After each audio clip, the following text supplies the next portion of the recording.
Thiruvananthapuram central മണ്ഡലത്തിലെ UDF സ്ഥാനാർത്ഥി CP John C Malayalam ന്യൂസിനൊപ്പം ചേരുകയാണ്. പ്രചരണം അടുത്ത ഘട്ടത്തിലേക്ക് കടക്കുന്നു. നാമനിർദ്ദേശ പത്രിക പിൻവലിക്കാനുള്ള അവസാന ദിവസം ഇന്നാണ്.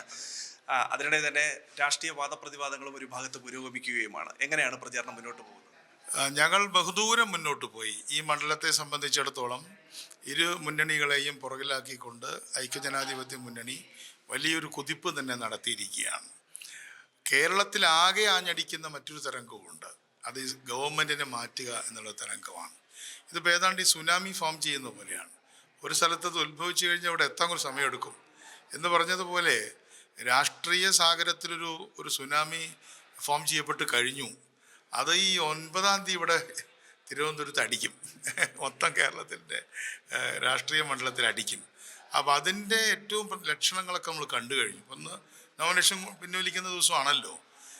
മുൻ മന്ത്രിമാരായിട്ടുള്ള CPM നേതാവ്, SFIയുടെ സ്ഥാപക പ്രസിഡന്റ്, ഞാൻ മുദ്രാവാക്യം വിളിച്ച് പഠിച്ചത് G സുധാകരൻ സിന്ദാബാദ്, C ഭാസ്കരൻ സിന്ദാബാദ്. ആ G സുധാകരൻ ഇന്ന് സ്ഥാനാർത്ഥിയെന്ന് പറഞ്ഞാൽ എനിക്ക് വിശ്വസിക്കാൻ പറ്റുന്നില്ല.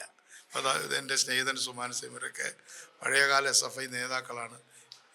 മാത്രമല്ല ഇപ്പോൾ TK ഗോവിന്ദനാണെങ്കിലും V കുഞ്ഞികൃഷ്ണനാണെങ്കിലും അങ്ങനെ PK ശശി, ഐഷ പോറ്റി, ഇവരൊന്നും ഒരുമിച്ച് കൂടിയിട്ടല്ല നോമിനേഷൻ കൊടുത്തത്. പ്രതിപക്ഷ നേതാവ് പറഞ്ഞ വിസ്മയങ്ങൾ ഓരോ ദിവസവും ഇങ്ങനെ ആവർത്തിച്ചുകൊണ്ട് അരഡസൻ വിസ്മയങ്ങൾ വന്നു കഴിഞ്ഞു. ഇനി വേണോന്ന് അദ്ദേഹം ചോദിച്ചു. അപ്പോൾ ഇത് കാണിക്കുന്നത് 10 വർഷം ഭരിച്ചപ്പോഴേക്കും അരഡസൻ മുൻ MLA മാരും സമുന്നത നേതാക്കന്മാരും മന്ത്രിമാരും നമ്മുടെ പക്ഷത്ത് ചേർന്ന് മത്സരിക്കുകയാണ്. അതിൻ്റെ അർത്ഥം UDF ജയിക്കാൻ പോകുന്നു എന്നുള്ളത് തന്നെയാണ്. Nothing less nothing more. അപ്പോൾ അത് ഞങ്ങൾക്ക് ആത്മവിശ്വാസമുണ്ട്. BJP മുന്നണിയിലാണെങ്കിൽ നമ്മൾ നോക്കുമ്പോൾ BDJS എന്ന് പറയുന്നത് വഞ്ചിക്കപ്പെട്ട ഒരു പാർട്ടിയാണ്.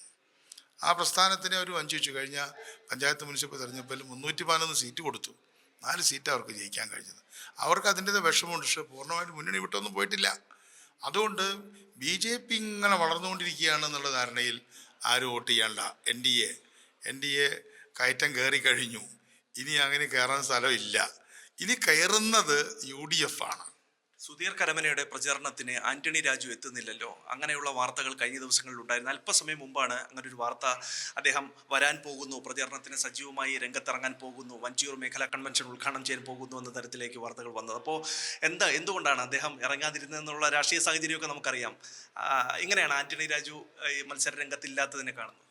ആന്റണി രാജു മത്സരരംഗത്ത് ഉണ്ടാകുമെന്ന് കരുതിയിട്ടാണല്ലോ നമ്മൾ നോമിനേഷൻ കൊടുക്കാൻ തീരുമാനിച്ചത്. ഇല്ലെങ്കിൽ അദ്ദേഹത്തിൻ്റെ പ്രശ്നമാണ്, എൻ്റെ പ്രശ്നമല്ല. അദ്ദേഹം ഇല്ലാതിരിക്കുന്നത് അദ്ദേഹത്തിൻ്റെ പ്രശ്നവും ഇടതുമുന്നണിയുടെ പ്രശ്നമാണ്. അദ്ദേഹം ഉണ്ടെങ്കിലും ഞങ്ങൾ ജയിക്കുമായിരുന്നു. അതുകൊണ്ട് അതൊരു വിഷയമല്ല. പ്രതിപക്ഷ നേതാവ് ഉന്നയിച്ച ഡീൽ ആരോപണം, ആ ഡീൽ ആരോപണത്തെ സാധൂകരിക്കുന്ന വിധത്തിൽ ചില മണ്ഡലങ്ങളുടെ പേരുവിവരങ്ങളടക്കം അദ്ദേഹം പറയുകയും ചെയ്തിട്ടുണ്ട്. തിരുവനന്തപുരത്ത് പ്രത്യക്ഷമായി ഈ ഡീൽ വിവാദം ഇങ്ങനെ കത്തിപ്പടരുന്നൊരു സാഹചര്യമാണ് നിലവിലുള്ളത്. അങ്ങ് മനസ്സിലാക്കുന്നതനുസരിച്ചാണെങ്കിൽ ഇത് തെരഞ്ഞെടുപ്പിൽ ഒരു പ്രധാനപ്പെട്ട ഫാക്ടറായി മാറാൻ സാധ്യതയുണ്ടോ? അത് കേരളത്തിലുടനീളം ഇത്തരത്തിലൊരു ഇത് നടക്കട്ടെ എന്നൊരു ചിന്താഗതി BJPക്ക് ഉള്ളതായിട്ട് കേട്ടിട്ടുണ്ട്. പക്ഷെ ഇവിടെ അതൊന്നും വിജയിക്കാൻ പോകുന്നില്ല. ഇവിടെ അതിനൊന്നും യാതൊരു പ്രസക്തിയില്ല. ഇവിടെ ഞങ്ങളുടെ ഡീല് ജനങ്ങളുമായിട്ടാണ്. ഞങ്ങളുടെ ഡീൽ എന്താന്ന് പറഞ്ഞാൽ 51% വോട്ട് ഞങ്ങൾക്ക് തരണം. പിന്നെ deal or no deal, we are not bothered.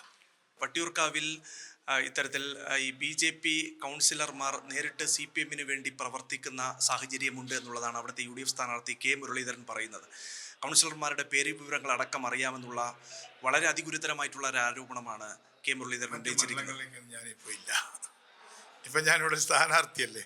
കോൺഗ്രസിലെ മുഖ്യമന്ത്രി ചർച്ചകൾ സജീവമായി ഉയർന്നു കേൾക്കുകയാണ്. രമേശ് ചെന്നിത്തല വരണം, അദ്ദേഹം വന്നു കഴിഞ്ഞാൽ നന്നായിരിക്കും എന്നുള്ളൊരു പ്രതികരണം PJ കുര്യനും മുതിർന്ന നേതാവ് K സുധാകരനും ഉൾപ്പെടെയുള്ളവർ നടത്തുകയാണ്. ആദ്യമേ പറയാം, CMPക്ക് കാര്യത്തിൽ വളരെ ക്രിസ്റ്റൽ ക്ലിയർ ആയിട്ടൊരു പൊസിഷനുണ്ട്. CMP മുന്നണിയിൽ 40 വർഷമായി നിൽക്കുകയാണ്. ഇതിനിടയ്ക്ക് ഒരുപാട് കാറ്റും കോളും ഒക്കെ ഉണ്ടായിട്ടുണ്ട്. പക്ഷേ അതിനൊന്നും ഉലയാത്തൊരു കപ്പലാണ് CMP. അതുകൊണ്ട് ഞങ്ങളെ സംബന്ധിച്ചിടത്തോളം ഇതിനു മുമ്പ് ഒരുപാട് പ്രശ്നങ്ങളുള്ളപ്പോഴെല്ലാം ഇന്നതായി തട്ടിച്ചു നോക്കുമ്പോൾ ഒരു പ്രശ്നമില്ല. ഞങ്ങളെടുത്ത പൊസിഷൻ AICC തീരുമാനിക്കുക, ആ തീരുമാനിക്കുന്ന നേതാവ് ഞങ്ങളുടെ നേതാവ്. കോൺഗ്രസിന്റെ ഒരു പൊതുസ്വഭാവം അനുസരിച്ചുകൊണ്ട് പാർലമെന്ററി പാർട്ടി യോഗം ചേർന്ന് MLA-മാരുടെ ഭൂരിപക്ഷമൊക്കെ കൃത്യമായി കോൺഗ്രസ് AICCയുടെ കീഴിലാണ് പ്രവർത്തിക്കുന്നത് അല്ലേ. ഇപ്പം ഞങ്ങൾക്ക് ഞങ്ങളുടെ പാർട്ടിയുടെ സെൻട്രൽ കൗൺസിലാണ് പ്രവർത്തിക്കുന്നത്. ആ സെൻട്രൽ കൗൺസിലിൻ്റെ തീരുമാനം അനുസരിച്ചാണല്ലോ ഞാൻ സ്ഥാനാർത്ഥിയായത്. അതുപോലെ തന്നെ വലിയ പാർട്ടിയാണ്, ഞങ്ങളുടെ താരതമ്യമില്ലാത്തൊരു പാർട്ടിയാണ്, നമ്മുടെ സ്വാതന്ത്ര്യ സമരം നയിച്ച പാർട്ടിയാണ്. അങ്ങനെയൊക്കെ ഒരു അഭിപ്രായമുണ്ടോ? രമേശ് ചെന്നിത്തലയാണോ, വി ഡി സതീശനാണോ, കെ സി വേണുഗോപാലാണോ? അവരുടെ അവർക്ക് ഞാൻ നൽകിയ ഉത്തരം മനസ്സിലാവാത്തതിൽ ഞാൻ ഖേദിക്കുന്നു. ഓരോ കക്ഷിയും അവരുടെ നേതാവിനെ തിരഞ്ഞെടുക്കാനുള്ള പൂർണ്ണ അധികാരമുണ്ട്. അത് അവർക്കുണ്ട്, ഞങ്ങൾക്കുണ്ട്. It's very clear. തീർച്ചയായും ക്രിസ്റ്റൽ ക്ലിയർ ആയിട്ടുള്ള നിലപാടാണ് ഇക്കാര്യത്തിൽ CMP ഉള്ളത് എന്നുള്ളതാണ് അദ്ദേഹം പറയുന്നത്. മറ്റൊരു ഘട്ടത്തിലേക്ക് തെരഞ്ഞെടുപ്പ് പര്യടന പ്രവർത്തനങ്ങൾ മുന്നോട്ട് പോകുമ്പോൾ ഏറെ മുന്നിലാണ് CMP തിരുവനന്തപുരത്തെ UDF സ്ഥാനാർത്ഥി CP ജോണും അദ്ദേഹത്തിന്റെ പ്രവർത്തകരുമുള്ളത് എന്നുള്ളതാണ് ഈ ഘട്ടത്തിൽ പങ്കുവയ്ക്കാൻ കഴിയുന്ന വിവരം. തിരുവനന്തപുരത്ത് നിന്ന് സായി സൂര്യയ്ക്കൊപ്പം അഭിജിത്ത് ജെയിൻ, സി മലയാളം ന്യൂസ്. ഏറ്റവും പുതിയ വാർത്തകളും വിശേഷങ്ങളും വിരൽത്തുമ്പിലറിയാൻ സി മലയാളം ന്യൂസ് എല്ലാ ഡിജിറ്റൽ പ്ലാറ്റ്ഫോമുകളിലും ലഭ്യം.